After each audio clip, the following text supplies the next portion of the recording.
Vivimos en un mundo en constante cambio que usted merece entender, porque es imposible interpretar la realidad que vivimos sin conocer cada uno de sus colores.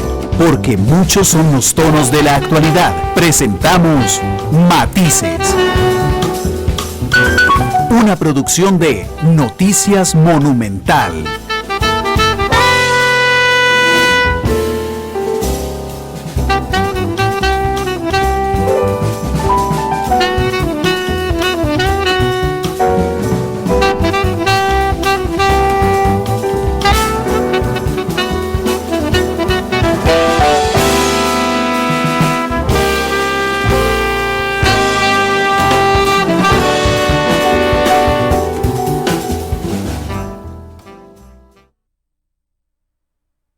La radio de Costa Rica, ¿qué tal? Muy buenas tardes, bienvenidos a Matices, muchísimas gracias por acompañarnos.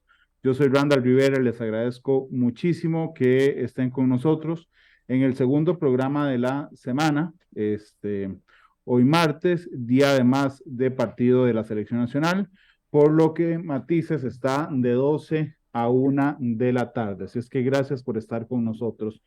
Este fin de semana ocurrió algo importante en uno de los partidos más importantes, de los partidos políticos más importantes de nuestro país, el Partido Unidad Social Cristiana.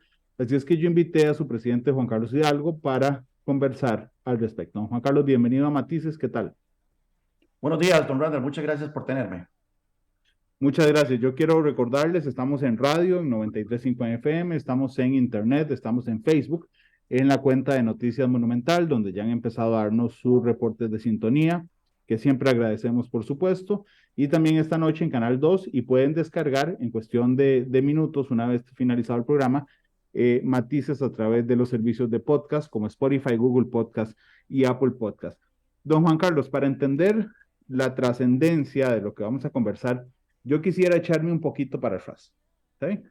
Cuénteme, antes de llegar a la decisión, ¿cómo era que el Partido Unidad Social Cristiana estaba organizado, por ejemplo, para ir escogiendo a los candidatos a diputados, don Juan Carlos? Bueno, es un sistema tremendamente complejo, caro e ineficiente. Okay. Solo Liberación Nacional y la Unidad Social Cristiana tienen este sistema, y es que se empieza por elecciones distritales. Esto quiere decir que en los 400 y pico de distritos del país, la gente presenta papeletas, los vecinos de esa comunidad presentan papeletas para elegir 5 delegados a una asamblea cantonal. Entonces, pongamos el ejemplo de Cantón Central de San José. Son 11 distritos, en cada uno de los distritos se presentan papeletas, la papeleta 7, la papeleta 24, la papeleta 88, etcétera, etcétera. Puede haber que en algunos distritos haya hasta 15 papeletas por números. O sea, la gente vota por un número. Y es cuando se hace campaña. Estas elecciones es el mismo día de la convención presidencial. Entonces usted ve por todas partes, vote por la papeleta 8, vote por la papeleta 7, vote por la papeleta 14. Entonces la gente va y vota por estas papeletas y se escogen 5 delegados para la asamblea cantonal. Estos delegados se escogen mediante un sistema de cociente y subcociente y residuo mayor similar al de la elección de candidatos a diputado a nivel nacional. Entonces puede ser que en un distrito los 5 delegados se repartan entre 5 papeletas distintas, ¿verdad? Entonces llegaba a la asamblea cantonal, y seguimos con el ejemplo de Cantón Central de San José, son 11 distritos, 5 asambleístas por distrito, entonces tenemos 55 personas en la asamblea cantonal de San José, en donde puede haber perfectamente un picadillo, como llamamos, de papeletas. Entonces la papeleta 88 sacó 10 delegados, la papeleta 24 sacó 7 delegados, la papeleta 6 sacó 15 delegados, y ahí es donde empiezan entonces todo tipo de situaciones, de negociaciones, de manoseo de delegados, como le llamamos, para tratar de escoger 5 delegados del Cantón de San José a la Asamblea Provincial. Porque entonces vamos a una asamblea provincial donde todos los cantones también tienen 5 delegados. Entonces, mediante un sistema también de cociente y subcociente, en esta asamblea cantonal se escogen esos 5 delegados para la asamblea provincial. Y es en la asamblea provincial donde se eligen los candidatos a diputado. Seguimos con el ejemplo de San José. son 5 asambleístas por cantón. Estamos hablando entonces de 100 asambleístas, puesto que la provincia de San José tiene 20 cantones. Con mayoría simple en esa asamblea es que uno logra ser candidato a diputado en la posición en la que uno se postule, ya sea para el primer lugar, para el segundo lugar o para el tercer lugar. Entonces, como usted puede ver, es un sistema que toma bastante tiempo. Hay que hacer primero las elecciones distritales, luego se toman varias semanas para determinar los resultados de esas elecciones distritales. En muchos casos, los delegados se definen por un voto o por 2 votos, y hay entonces recuentos, y hay entonces apelaciones y todo tipo de problemas.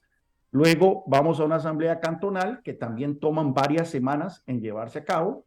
Luego vamos a una asamblea provincial que también toman varias semanas de llevarse a cabo. Y finalmente es en esa asamblea provincial donde se escogen los candidatos a diputados. Luego un proceso tremendamente caro, engorroso y que atiza las divisiones internas dentro del partido. ¿Cuántos candidatos a diputados escogen? Las asambleas provinciales escogen toda la lista. Claro, pero ¿cuántos son? ¿La lista cuánto es? Bueno, la lista depende de la provincia. En la provincia de San José son 19 candidatos a diputado, en Alajuela son 11, en Heredia son 6, en Cartago son 7. Pero digamos que con opción real, hablando pragmáticamente, 5. Bueno, en San José sí, en opción real son 5, en Alajuela son 3, en el resto de las provincias son 2. Ok. Y qué, voy a preguntarlo a Lotico, Juan Carlos, ¿qué pitos toca el candidato presidencial? Ninguno. No toca pito. Ninguno. No toca ningún pito. El pito de avión, eso es lo que toca. No, absolutamente ningún papel. Porque el candidato presidencial no tiene injerencia alguna en el proceso. Puede ser que el candidato apoye papeletas en las elecciones distritales, pero ya habiendo vivido yo esto, y esto ya no es que me lo contaron, ya yo lo pasé, yo puedo dar fe de que lo que existe es una negociación en donde algún candidato presidencial, precandidato presidencial, se acerca a grupos ya armados, ya consolidados y buscan un apoyo mutuo. Entonces, digamos, pero depende de la negociación. No es, por ejemplo, ¿cómo decirlo que suene correctamente? Que los candidatos a diputados tengan, digamos, una ficha de confianza. Sí, sí, exactamente, que sea una ficha de confianza del candidato presidencial que pueda además delegar funciones de confianza en ellos, que esté seguro que trabajan por él, o sea, es decir, trabajan en una estructura buscando que la persona más afín a ellos llegue a la presidencia de la República y que esto se mantenga después como gobernabilidad en un eventual gobierno. Sí, no, y puedo dar fe de que por lo menos en la campaña que yo viví, después la relación entre candidato presidencial y futura fracción durante la campaña es casi que nula. Por lo menos en la experiencia que yo viví en la última elección. Por un lado estábamos los candidatos a diputado trabajando, y por el otro lado estaba la candidata presidencial, y no había casi comunicación entre uno y otro. Don Juan Carlos, perdón, ahora sí. Creo que había apagado el micrófono. Esto, le pregunto, ¿les ha afectado, según su criterio, en los resultados electorales que ha tenido el Partido Unidad Social Cristiana? Totalmente, y es que después de la derrota anterior, el Comité Ejecutivo Nacional que nos precedió, hizo un diagnóstico, un post-mortem, como se llama. Hizo un análisis a lo largo y ancho del país, consultando las bases, consultando nuestras dirigencias, sobre las razones por las cuales no habíamos ganado la elección, y se llegó a conclusiones muy puntuales sobre cambios que se necesitaban, cambios estructurales, porque muchas veces es fácil echarle todos los clavos al candidato o a la candidata presidencial y decir que por culpa de él o ella no ganamos la elección, pero lo cierto es que el partido no tiene un sistema eficiente de organizarse, no tiene un sistema eficiente de elegir sus estructuras internas y sus candidaturas, y esto nos cuesta mucho a la hora de ir a buscar votos para la elección nacional. Vea usted, Randall, por ejemplo, este sistema de distritales es tan caro porque hay que presentar papeletas en todos los distritos de una provincia. Es tan caro que yo gasté más dinero, más recursos en las candidaturas, en las elecciones distritales, que en la elección nacional de febrero del 2022. Es un sinsentido completo. Entonces, tenemos un sistema interno en donde una vez que logramos la candidatura a diputado, estamos arruinados, estamos agarrados entre nosotros, porque es un sistema que fomenta las divisiones, fomenta el fracticidio, y no tenemos tiempo para trabajar la elección nacional, porque vamos terminando el proceso en septiembre, luego vienen 2 meses de lo que llamamos poner curitas. ¿Qué es poner curitas? Tratar de paliar las divisiones que se generaron durante el proceso interno, y cuando nos damos cuenta ya estamos en diciembre y ya la elección está encima de nosotros. Entonces, nosotros podemos reunir a expertos de Harvard, MIT y Caltech a diseñar un sistema más contraproducente para los intereses del partido. Difícilmente podrían encontrar un sistema más contraproducente que el que teníamos hasta este domingo. Por supuesto, y es en ese panorama, bueno, no, antes de llegar al domingo, ¿a quién se le ocurrió aprobar eso, Juan Carlos? Digo, ¿quién es el mayor enemigo del partido?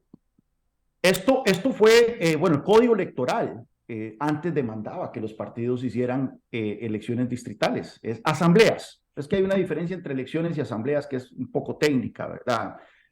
Antes el Código Electoral demandaba que hubiese asambleas distritales. Entonces, todos los partidos tenían que hacer asambleas distritales. ¿Pero qué es una asamblea? Bueno, conseguir 5 personas, básicamente, en un distrito, que se reúnan y que firmen un acta y que digan nosotros somos los 5 delegados a la asamblea cantonal y después hacer la asamblea cantonal, etcétera, etcétera. Eso lo demandaba el Código Electoral. Sin embargo, hace unos años atrás, el Código Electoral, la Sala Constitucional determinó que las distritales no eran necesarias para renovar las estructuras internas de los partidos. Don Juan Carlos, perdón, pero también me refiero a que el candidato presidencial no tenga nada que ver en la escogencia de candidatos a diputados. Sí, eso data de 2004 aproximadamente en el partido, se cambió. Por eso, ese fue el partido.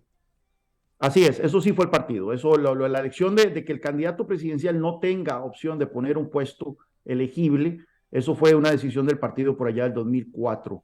Antes tenía 5, tenía 5 puestos nacionales. Para entender la lógica de qué motivó, cuando usted me dice 2004, yo podría oler que tiene que ver con los escándalos de los expresidentes, pero no estoy seguro. Bueno, yo no estaba militando en ese momento en el partido para poder dar fe de cuáles fueron los razonamientos, pero uno puede ver efectivamente que la cantidad de diputados que eran elegibles en el PUSC cayó dramáticamente. Yo creo que la fracción de Abel Pacheco en el gobierno de Abel Pacheco fue de 19 diputados. Después de eso pasamos a tener 5.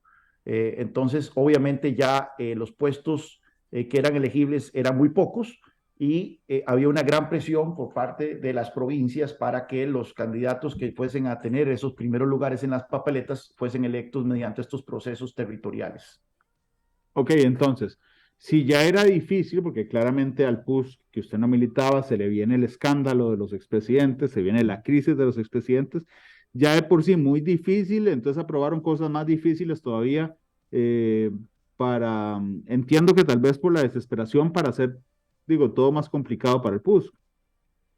Fue un principio, o sea, si uno oye el razonamiento que todavía reverbera cuando se propuso esta reforma que aprobamos el domingo, es de una democratización, o sea, que somos un partido nacional, somos un partido con presencia a lo largo y ancho del territorio, y que por lo tanto el partido vive a partir de estas elecciones que se realizan en todos los distritos del país. O sea, que esto nos caracteriza como un partido nacional, como un partido histórico, y bueno, prueba de ello es que solo Liberación Nacional y La Unidad lo hacían. Lo que había que explicar es que esto no nos garantizaba el triunfo en febrero. De nada nos sirve tener elecciones en los 400 y tanto de distritos si al final de cuentas llegamos y perdemos la elección más importante de todas, que es la de febrero cada 4 años.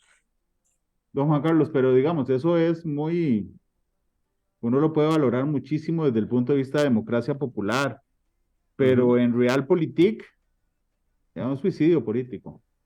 Mira, y Randall, y se presentaban situaciones que no son nada convenientes, que no son propias de la democracia, y es, por ejemplo, lo que llamamos el manoseo de delegados.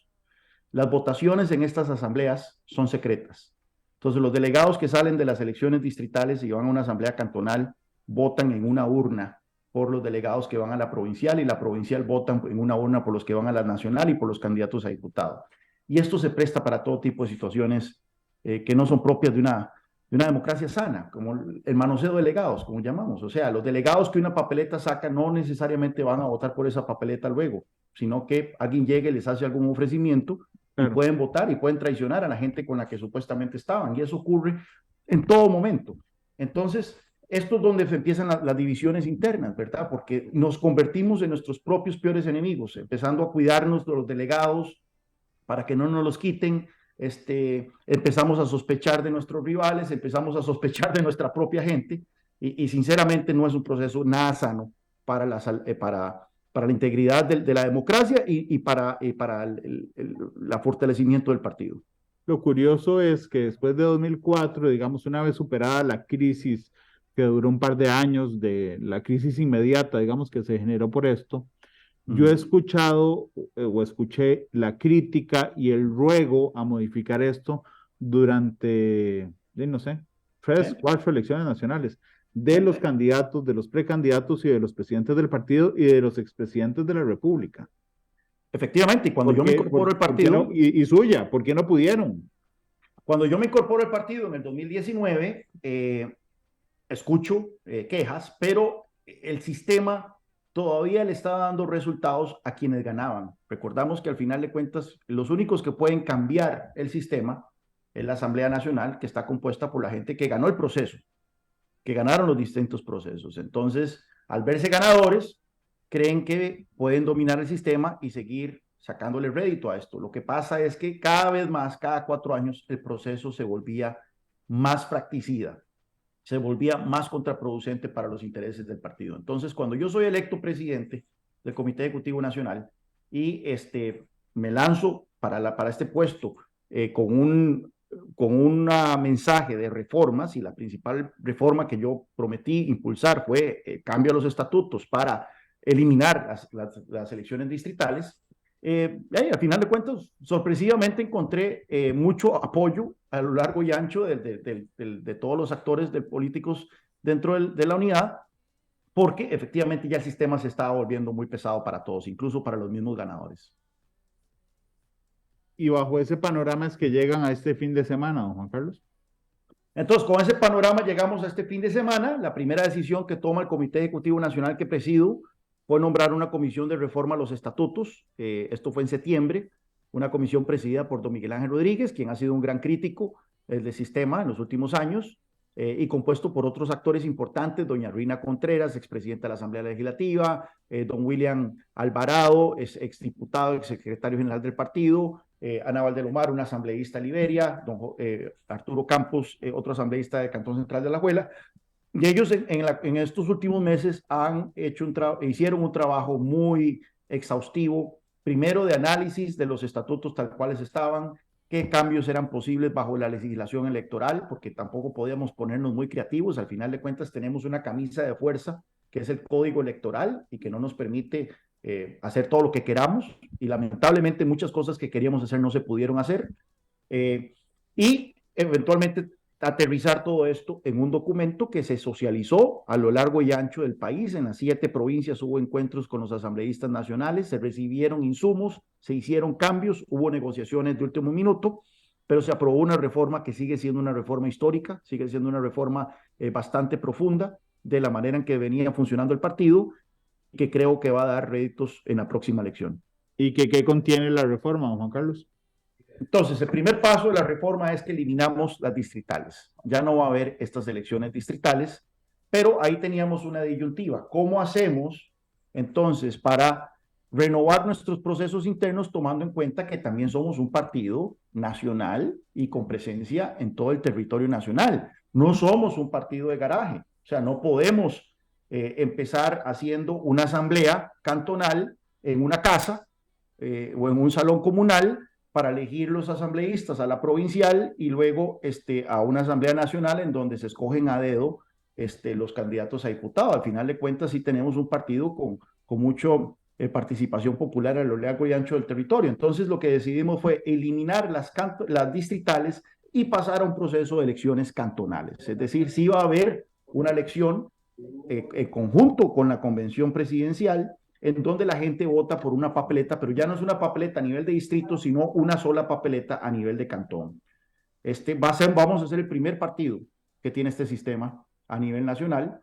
Nosotros lo consultamos, incluso existía un cambio de criterio de parte de los magistrados del Tribunal Supremo de Elecciones para permitirnos realizar elecciones cantonales de esta manera.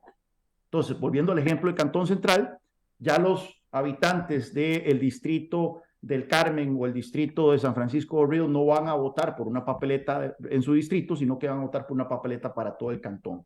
Siguiente paso fue reducir la cantidad de delegados por cantón, porque hay unas asambleas cantonales que son hasta de 70 personas, ¿verdad? Y eso es muy complicado manejar. Ahí es donde también se presta para manoseos, etcétera. Entonces, reducimos, de acuerdo a una tabla, dependiendo de la cantidad de distritos que tenga un cantón, reducimos la cantidad de asambleístas por cantón. En el caso del Cantón Central, que seguimos con el ejemplo del Cantón Central, tenía antes 55, pasa a tener 35 asambleístas, 20 menos. Y permitimos que los que elaboren las papeletas puedan escoger la composición de estos delegados de acuerdo a los distritos. El único requisito es que tengan que tener un solo representante por distrito. Ya después de esos 11, digamos, en caso del Cantón Central, que son 11 distritos, después de haber tenido uno por distrito, ya lo pueden acomodar el resto de los delegados de acuerdo a la conveniencia que crean. Eso sí, guardando también los requisitos constitucionales de paridad de género y una representación del 20% para la juventud, los menores de 35 años. Entonces, vamos a tener elecciones cantonales, pero que de ahí van a salir asambleas cantonales más pequeñas, más manejables, y de tal forma que puedan ser, puedan ser realizadas de una manera más ágil que lo que teníamos actualmente. Eso es un cambio.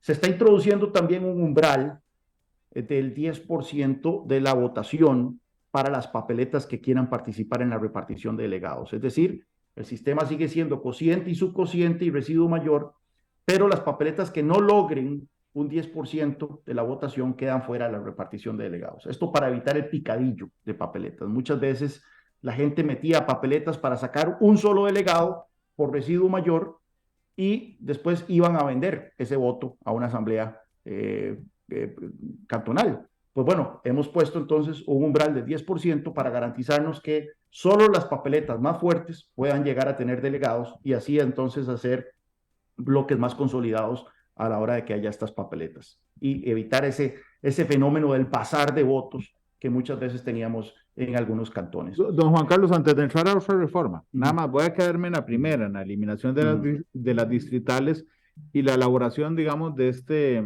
sistema único que han planteado ustedes. A los seguidores del PUS que están escuchando el programa, ¿siente usted que le garantiza la misma participación política a las fuerzas vivas comunitarias, distritales, que tal vez es la preocupación de los seguidores, tal vez, del partido, don Juan Carlos? Sí, claro, todo el mundo va a poder presentar papeletas a nivel de su cantón, como se venía haciendo, pero esta vez no a nivel de distrito, sino a nivel de cantón. Uno de los puntos importantes de esto, Randall, y es que antes el sistema le daba el mismo peso a los distritos sin importar la cantidad de población que tenían, ¿verdad? Entonces, el distrito de Pavas, con miles de votantes, tenía la misma representación, que eran 5 delegados, que el distrito de Mora. Del distrito de Hospital, por ejemplo, donde vive muy poca gente. Sí, Mora es cantón. Dentro del Cantón Central, ¿verdad? Sí, claro. Entonces, en algunos cantones, esto se prestaba, y no voy a decir cuáles para no meterme en problemas, pero en algunos cantones esto se traducía en que cantones muy poco habitados, eran los que terminaban con el control de una asamblea cantonal. Entonces, a la hora de determinar, recordemos que dentro del Partido Unidad Social Cristiana, las asambleas cantonales son las que determinan las candidaturas municipales, las candidaturas para alcalde, para regidores, para síndicos, etcétera.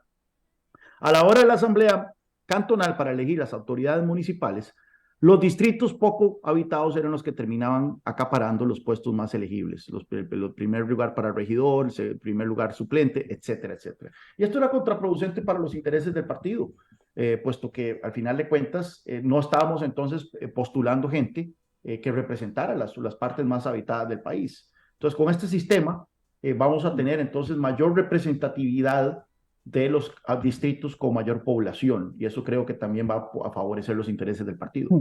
Sí, claro, porque lo hace más justo incluso. Y porque, Exacto. digamos, ahí podemos tomar en consideración que si usted era vecino de Pavas, ¿sí? Ujú. Realmente su decisión individual valía porcentualmente mucho menos que la de un vecino de hospital, por ejemplo. Así es, y eso creo que es un glitch, como le dicen en Estados Unidos, se dice en inglés, del sistema, que merece también corregirse a nivel cantonal, porque a nivel cantonal también tenemos la misma situación. Tenemos la Claro. situación de que los cantones en la Asamblea Provincial todos valen 5. Entonces, Turrubares con 6,000 habitantes, y amo a Turrubares, conste, y hice mucha campaña en Turrubares durante la elección pasada, pero Turrubares con 6,000 votantes tiene el mismo peso que Desamparados, que tiene 190,000, ¿verdad? Sí, sí, deja Eso, de ser eso representativo.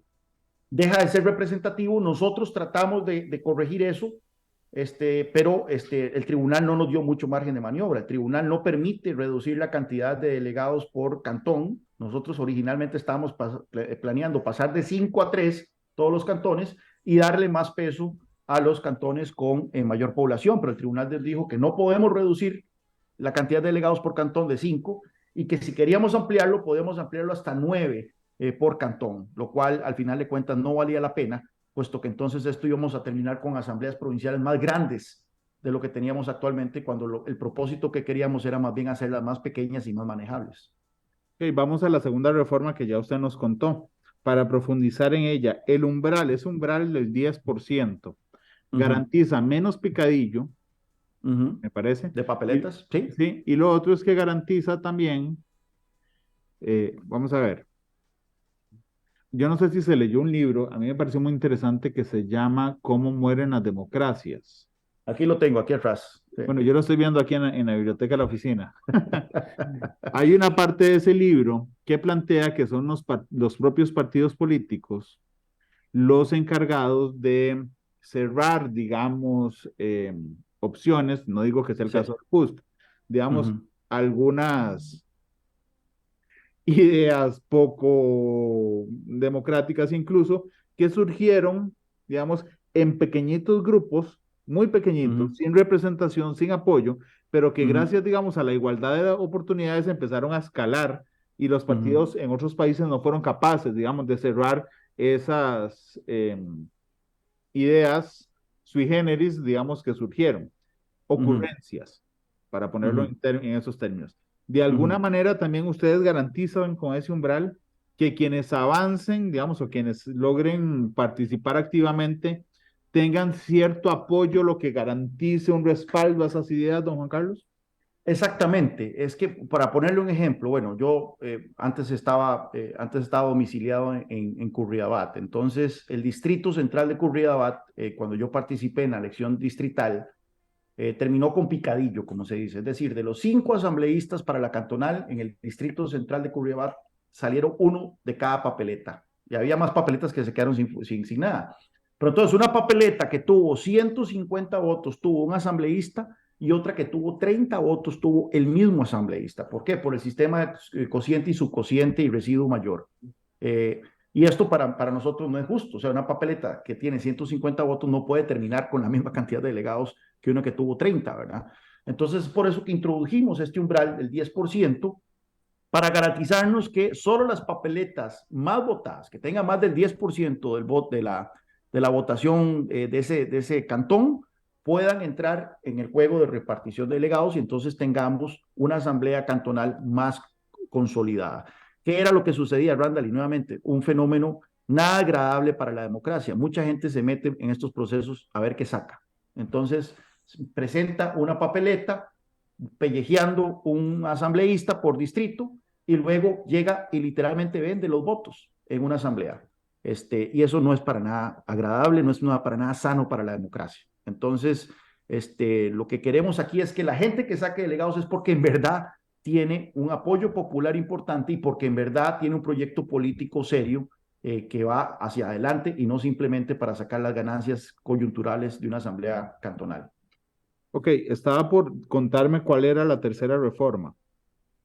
Sí, entonces hicimos las cantonales, redujimos el tamaño de las cantonales, introdujimos el umbral, luego llega el tema de la elección de candidatos a diputado. Ahí enfrentamos una disyuntiva y es cómo lo hacemos. ¿Lo seguimos haciendo por una elección provincial, por una asamblea provincial, o lo manejamos por voto directo?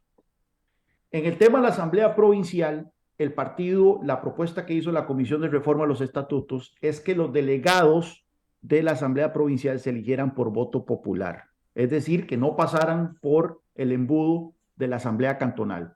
Entonces, el día de la convención, a la gente se le hubiera dado 3 papeletas, una papeleta para presidente, una papeleta para la Asamblea Cantonal y una papeleta para la Asamblea Provincial. De tal forma que la Asamblea Provincial sale electa, igual con el sistema de cociente, subcociente y el umbral del 10%, los delegados hubieran salido directamente electos y esto lograba algo que estábamos muy entusiastamente apoyando y era separar lo municipal de lo diputadil. Porque uno de los problemas que hemos identificado es que el sistema actual promueve la municipalización de nuestros aspirantes a candidatos a diputado. Y esto lo digo en carne propia, o sea, para ser candidato a diputado usted tiene que trabajar a nivel de los distritos, a nivel de los cantones. Alguna gente ve de esto de manera muy virtuosa, lo que se llama el chancleteo, pero lo que pasa es que cuando ya uno llega a la candidatura a diputado, y los que salieron electos, yo no fui electo, pero los que finalmente llegan a diputados, llegan con 1001 compromisos a nivel de las bases territoriales, y entonces lo que llegan es básicamente a gestionar ayudas, a gestionar alcantarillas, a gestionar puentes, a gestionar asfaltado, y ese no es el propósito de un diputado. El diputado tiene que llegar a la Asamblea Legislativa a legislar. Sí, debe velar por sus comunidades, pero el propósito primario debe ser legislar en el interés nacional. Pues bueno, entonces nosotros queríamos separar lo municipal de lo diputadil, de lo provincial, mediante este mecanismo. Lamentablemente, hicimos una consulta al Tribunal Supremo de Elecciones y el Tribunal Supremo de Elecciones nos dijo que no podíamos hacer eso. El Tribunal Supremo de Elecciones nos dijo que la asamblea provincial solo puede surgir de una asamblea cantonal. Entonces, teníamos una disyuntiva que era elegir los diputados mediante la asamblea provincial convencional, es una asamblea provincial que es electa a través de las asambleas cantonales, o una segunda opción que se le planteó a los asambleístas nacionales este domingo, que era el voto directo. ¿Cómo era el voto directo? Bueno, digamos, Randall Rivera quiere ser candidato a diputado, yo creo que vos sos de Cartago, ¿verdad? Entonces, vos querés ser candidato a diputado por Cartago, presentás tu nombre en la papeleta y si resultabas el más votado, pues ibas entonces en la posición de honor. Esto generó bastante interés de parte de nuestros miembros, o sea, pues en cierto momento yo pensé que iba a ser la opción más votada. Se le dio a la Asamblea Nacional las 2 opciones para que votaran. Sin embargo, al final hubo cierto temor por el tema de la elección directa. Y bueno, ya te leíste el libro de Ziblatt y Zelensky, de cómo mueren las democracias. La democracia directa puede tener sus peligros, ¿verdad? Los padres fundadores de Estados Unidos deliberaron sobre esto hace 200 y resto de años, y determinaron un sistema republicano con pesos y contrapesos. En el tema de la elección directa, nosotros también hicimos la consulta al Tribunal Supremo de Elecciones de qué pasaría, por ejemplo, si una persona es electa con voto popular y después la Asamblea Nacional no lo ratifica o la Asamblea Nacional no lo sanciona. Nos dijeron que eso no era posible, que si una persona es electa con voto popular, sí o sí se le tiene que dar la candidatura. Entonces, tuvimos ahí una fuerte deliberación de qué pasa si malos elementos con mucho dinero infiltran un proceso interno, se postulan y no hay ninguna manera de poder detenerlos con ese mecanismo. Entonces, al final, la Asamblea Nacional se decantó por continuar con el sistema de elección de candidatos a diputado por asamblea provincial. Una asamblea provincial que nuevamente sale la asamblea cantonal, pero ya es una asamblea cantonal mucho más manejable, mucho más versátil que lo que era anteriormente. Lo que sí se cambió en ese sentido, la elección de candidatos a diputados son varias cosas. Una, va a haber una rifa para determinar el género de las candidaturas, de los encabezamientos de las provincias. Anteriormente, esto se dejaba al final, a ver cómo salía la cosa, a ver qué postulaban las provincias, y luego en una Asamblea Nacional venía la lucha libre de las provincias para ver cuál se volcaba a cuál, ¿verdad? Entonces, por ejemplo, lo que ocurrió hace 4 años, hace 6 años, don Pedro Muñoz terminó de primer lugar en la papeleta de diputados por San José, pero resulta que otras 4 provincias terminaron con encabezamientos de hombres, únicamente con 2 con mujeres, y había que darle vuelta a una provincia, y esto Claro. hizo que entonces se le diera vuelta a San José. Esto genera también todo tipo de luchas internas. Entonces se determinó que lo más sano, en aras de la garantía jurídica, es que se realizara una rifa, y la Asamblea Nacional determinó que la rifa se va a realizar el 16 de abril de este año, para determinar qué género va a encabezar cada provincia, y a partir de ese momento, cada 4 años, vamos a tener entonces alternancia de género en las provincias. Entonces, si sale mujer en San José para la próxima elección, en el 2030 será hombre, 2034 será. Y también se determinó en esta reforma que el candidato presidencial va a tener la facultad de poner 2 puestos elegibles. Uno, el primer lugar por San José, y otro que será un segundo lugar. El candidato escogerá entre Alajuela, Heredia o Cartago, las provincias de la Gama, para poder poner otra persona que sea de su entera confianza.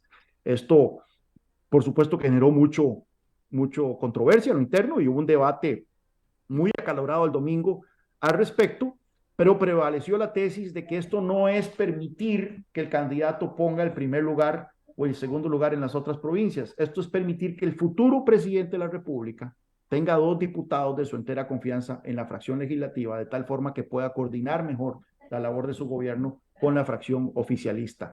Claro. ¿Qué te quiero Y decir es con eso, Randall? suficiente, es suficiente. Dos, Bueno, sí. a mí me pareció, digo, aquí transparentándome, cuando vi la noticia el fin de semana dije, qué poquillos. Originalmente la propuesta decía 3. Al final quedó 2.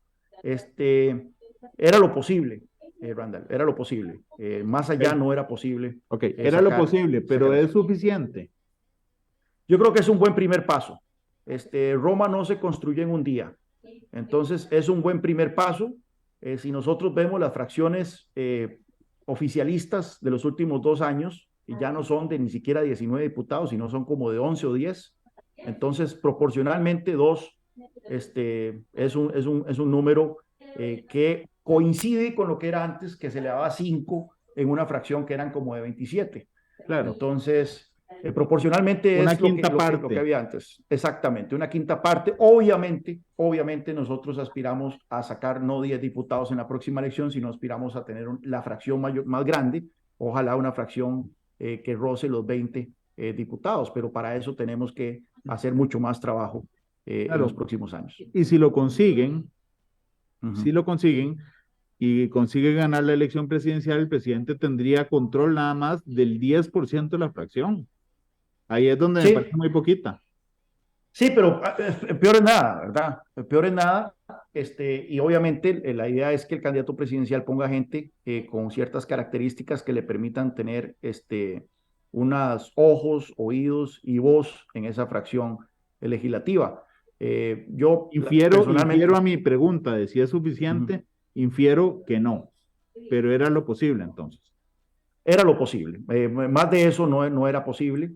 Hay que tomar en cuenta que, nuevamente, esto es una Asamblea Nacional eh, que está conformada por la gente que ganó los últimos procesos internos. Hubo un debate muy robusto y muy fuerte. Hubo fuerte oposición de las provincias de San José y de Alajuela para este cambio. Al final la reforma se votó de manera unánime, Randall, pero para este aspecto en particular fue donde hubo la mayor resistencia Claro. para un cambio. Si se hubiera Hubo que incluido aflojar, otro, si se hubo que hubiera aflojar a incluido otro dos. segundo lugar, si se hubiera incluido otro segundo lugar como se está la propuesta, probablemente hubiese Claro. elicitado mayor oposición de otras provincias. Hubo que ceder a dos. Así es. Pero yo estoy muy satisfecho porque 2 es un número razonable, es un número que le va a permitir al próximo candidato tener presencia en las decisiones de los candidatos, cuando las candidaturas a diputado trabajen en la campaña y eventualmente en la futura fracción oficialista. Claro. Eh, Don Juan Carlos, permítame ir a una pausa. Nos quedan 8 minutos Sí, de programa. sí. Vamos a la pausa, regresamos, hablamos esos 8 minutos y recuerde que tiene que escoger la canción de cierre. Así es que vamos a la pausa. Gracias por estar con nosotros. Ya volvemos a Matices.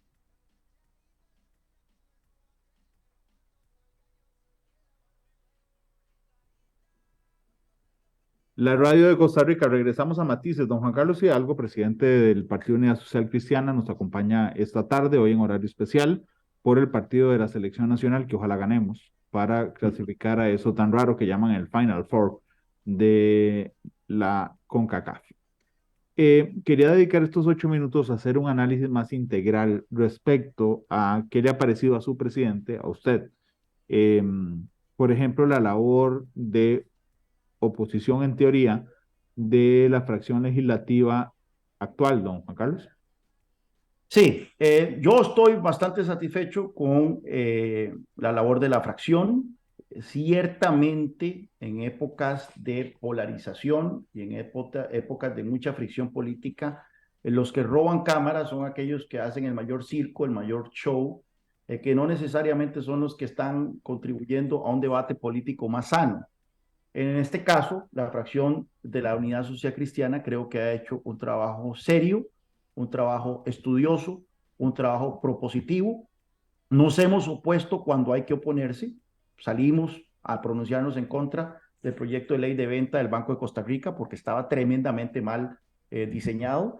Salimos a oponernos al proyecto de ley que pretendía la función de las instituciones del sector de vivienda porque eliminaría el bono de vivienda, que es un tema muy emblemático para el Partido de Unidad Social Cristiana.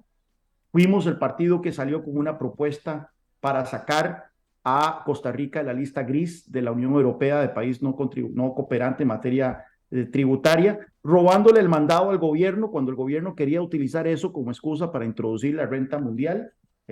Bueno, le zafamos la tabla al gobierno diciéndole, no, señores, sí se puede presentar un proyecto que logre ese objetivo sin aumentar impuestos. Entonces yo creo que se ha querido construir una narrativa de que el PUSC no está haciendo una oposición y que es una fracción oficialista, pero si usted ve los detalles, nosotros hemos hecho una oposición, pero una oposición responsable, una oposición propositiva, una oposición basada en estudiar los temas. Y bueno, y venimos con más. Este año estamos trabajando ya más de lleno en coordinación con el Comité Ejecutivo Nacional y la fracción para desarrollar una agenda robusta de iniciativas en materia de educación, en materia de tecnología, en materia de competitividad, en materia de seguridad, temas en los cuales creo que este gobierno no está cumpliendo la tarea. Entonces, venimos con más, pero estoy satisfecho con lo que he visto hasta ahora. Desde el PUSC, ¿cómo ven al gobierno, Juan Carlos? Desde el PUSC, la verdad es que empezamos a mostrar cada vez más alarma por lo que vemos con un presidente más obsesionado por su popularidad de corto plazo que por empujar reformas importantes que potencien la competitividad del país.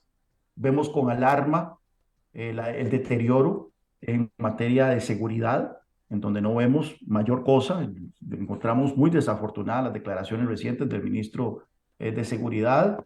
Vemos con mucha preocupación la ausencia de rumbo en materia de educación. Nos preguntamos qué pasó con la agenda de competitividad de este país.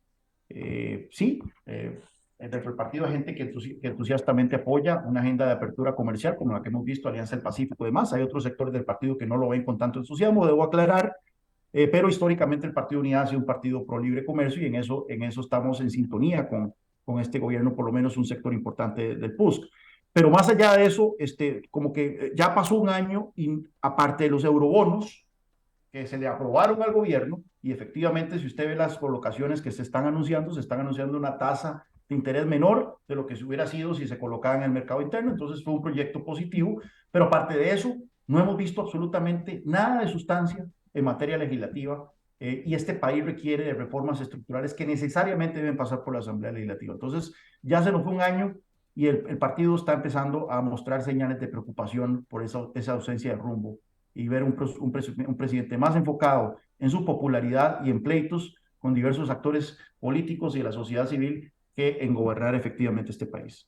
Y finalmente, ¿cómo ven el panorama electoral? Porque, vamos a ver, en 2014 se rompe, digamos, oficialmente el bipartidismo, surge una fuerza cuya amalgama, yo eso lo he mencionado muchas veces, incluso a los fundadores del PAC, digamos, cuya amalgama era más discursiva en el sentido de la lucha contra la corrupción, pero digamos, pero programáticamente no creo que tuvieran mucha claridad al inicio, ni después.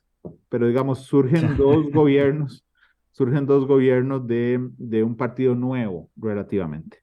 Después vienen las elecciones de 2022 y un partido completamente nuevo, con un candidato completamente nuevo, se gana las elecciones nacionales. Esto ha pegado mucho en Liberación Nacional, por supuesto. Eh, Supongo que también el Partido Unidad Social Cristiana, que cumple todavía más años sin ser gobierno. ¿Creen que el panorama electoral en esa tesitura se les va complicando, don Juan Carlos? ¿O en alguna ventana de oportunidad, no sé, por algo que esté ocurriendo? Ciertamente tenemos que leer las señales, porque si nosotros no leemos las señales y hacemos cambios al respecto, vamos a seguir recibiendo los mismos resultados. Fue Albert Einstein el que decía que la locura era intentar lo mismo una y otra vez y esperar resultados distintos. Pues bueno, nosotros hemos hecho una lectura de lo que ha pasado en los últimos procesos electorales y es por eso que estamos haciendo estas reformas. Estamos haciendo reformas a nuestros procesos internos, estamos reagrupándonos en el punto de vista programático, estamos haciendo un relanzamiento de imagen prontamente del partido. En fin, estamos modernizándonos porque estamos conscientes de una cosa.